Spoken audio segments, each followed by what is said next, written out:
gente colocou no nosso programa era de, abre aspas, né, identificar e buscar fontes alternativas de financiamento nacionais e internacionais. Na nossa gestão, acho que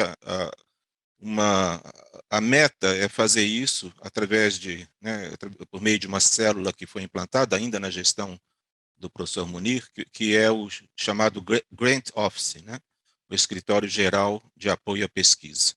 E a ideia é que ele possa identificar oportunidades, divulgar essas oportunidades à comunidade, né, de certo modo, isso a gente já vem fazendo, mas, sobretudo, dar um apoio necessário, né, um apoio logístico, um apoio operacional, à submissão dessas solicitações, né.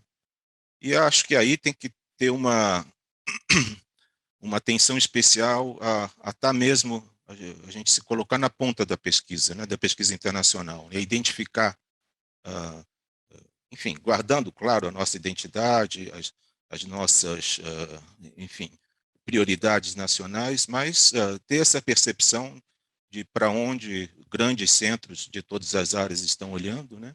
Uma outra expectativa, que é algo que, enfim, pessoalmente me é caro, né?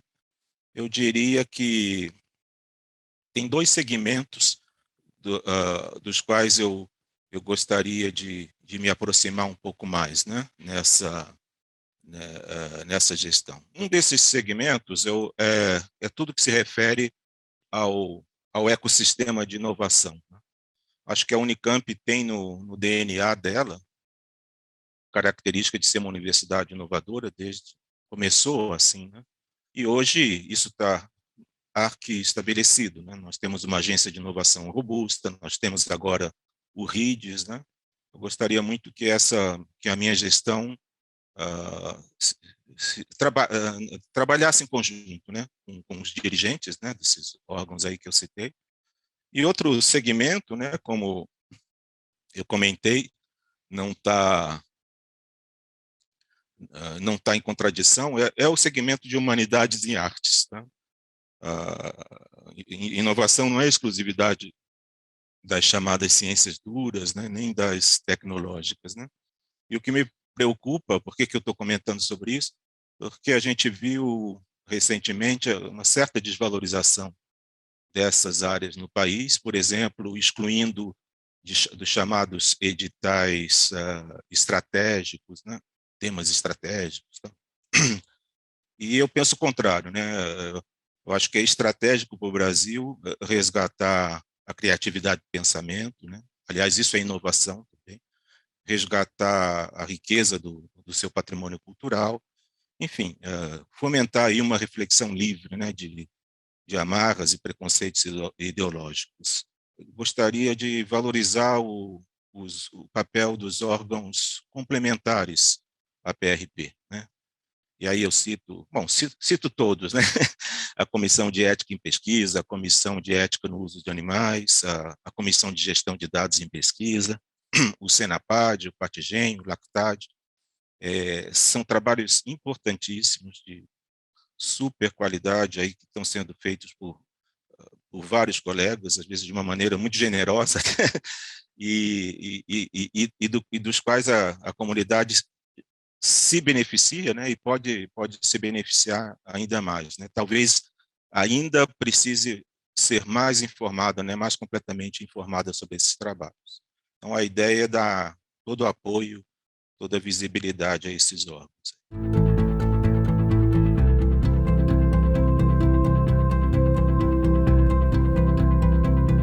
Nosso corpo docente, né, e de pesquisadores é excepcional, né?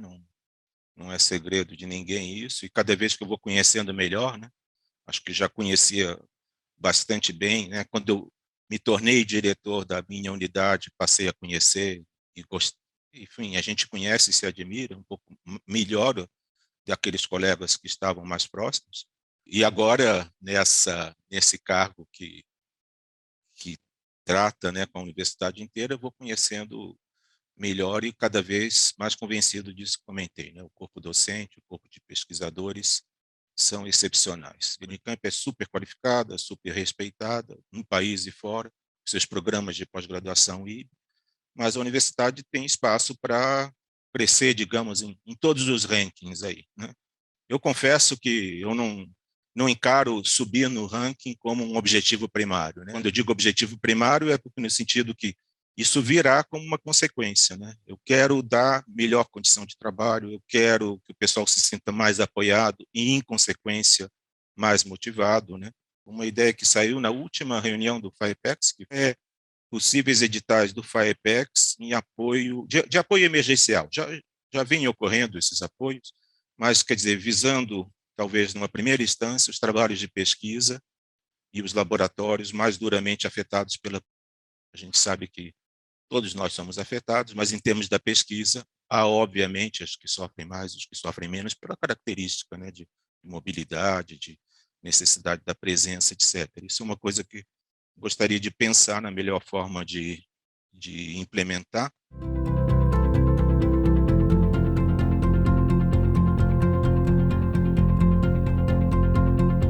Não, sem dúvida, a gente tem que, diante de uma coisa que é trágica, sem dúvida nenhuma, né? Todos nós conhecemos, às vezes, pessoas bem próximas, se não familiares, aí que, enfim, conhecemos a experiência da perda por parte de gente bem próxima e o sofrimento em geral que isso, de todos os tipos, né? Às vezes psicológico, econômico, que isso vem trazendo. Mas também a gente tem que fazer uma leitura das oportunidades, né?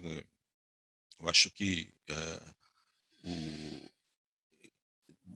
muitos contactos, né, que talvez é curioso, né, que contatos com o exterior que eu tive, ou mesmo com grupos de outros estados, né, que a gente às vezes fica esperando, a gente vai se encontrar no Congresso daqui a 3 meses, tal, conversamos um pouco lá, às vezes chega no Congresso, é alguns dias só, uma correria e nem consegue conversar direito, né? E de fato, pegamos, né, essa prática de fazer o que estamos fazendo hoje, pegamos essa prática de fazer reuniões, muitas vezes breves, né, e sobre um ponto, e muita coisa se adiantou. Né? Depois existe a própria...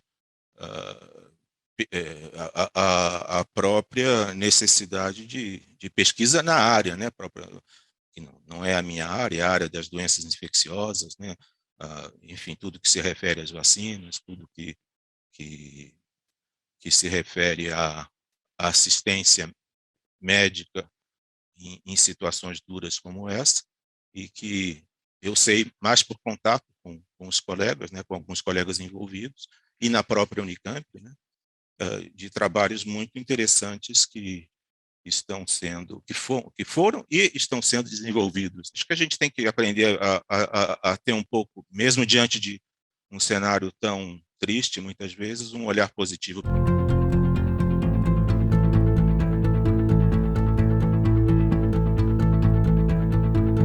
A universidade não pode perder, de novo, né, usando o termo que você usou há pouco, não pode perder a oportunidade, né, de defender a ciência, a atividade científica, o método científico, diante da sociedade em geral e, sobretudo, diante dos setores, né, governamentais, sobretudo, que representam essa sociedade. A universidade tem que dar aquele testemunho frio, concreto, de que, olha, a ciência é assim, o que foi descoberto é dessa forma, né? Quer dizer, é preciso confiar nisso e nisso por tais e tais razões, e acho que a ciência opera também pelo convencimento, né?